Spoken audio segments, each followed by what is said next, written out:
Hello বন্ধুরা, আজকে সোমবার, ঘড়িতে এখন বিকেল 5:30 মতো বাজে। আর বিদ্যুৎ অফিস থেকে এসেই বলছে চটপটা একটা স্ন্যাক্স বানাতে। স্ন্যাক্সটা আমাদের বাড়িতে ভীষণ ভাবে লাগে, কারণ বিদ্যুৎ মিষ্টু দুজনেই স্ন্যাক্স খেতে ভীষণ ভালোবাসে। আর স্ন্যাক্স মানে সবসময় টেস্টি জিনিসটা হতে হবে। তো যেহেতু স্ন্যাক্সটা সবসময় লাগে, সেজন্য আমাকে মাথায় রাখতে হয় যে টেস্টির সাথে সাথে জিনিসটা যেন হেলদিও হয়। বিদ্যুৎ মিষ্টুর জন্য এখন আমি একটা টেস্টি কাম হেলদি স্ন্যাক্স বানাবো, যেটা আমাদের তিনজনেরই ভীষণ পছন্দ।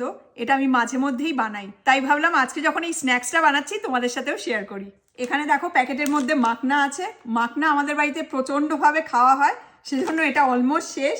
আমি অলরেডি আর একটা প্যাকেট আনিয়ে রেখেছি। তো দেখাই তোমাদের কি বানাচ্ছি আমি। সবার আগে মাখনাগুলোকে আমি বাটির মধ্যে ঢেলে নিচ্ছি। মাখনাগুলোর ওপরে আমি একটু তেল স্প্রে করে নেব। খুব সামান্য একটু তেল দিয়ে দিচ্ছি। তার সাথে ওপর থেকে অল্প চাট মশলা, অল্প বিট নুন আর সামান্য শুকনো লঙ্কার গুঁড়ো ছড়িয়ে দিচ্ছি। এবার মশলাগুলোকে মাখনার সাথে খুব ভালো করে মিক্স করে নেব। এবার মাখনাগুলোকে আমি এয়ার ফ্রায়ার এই ট্রেটার মধ্যে ঢেলে দেবো। মাখনাগুলো তোমরা বিনা তেল আর বিনা মশলাতেও এয়ার ফ্রাই করতে পারো, কিন্তু সেক্ষেত্রে সেই চটপাটা ব্যাপারটা আসবে না। মাখনাগুলো এখন 350 ডিগ্রি ফ্যারেনহাইটে 5 মিনিটের জন্য আমি রোস্ট করে নেব। 5 মিনিট হয়ে গেছে। এবার মাখনাগুলোকে আমি এয়ার ফ্রায়ার থেকে বার করে নেব। এটা ঢেলে নিই। দেখো কি সুন্দর একটা কালার চলে এসেছে, কি ক্রিস্পি হয়ে গেছে। আমি একটা ভেঙে তোমাদের দেখাই।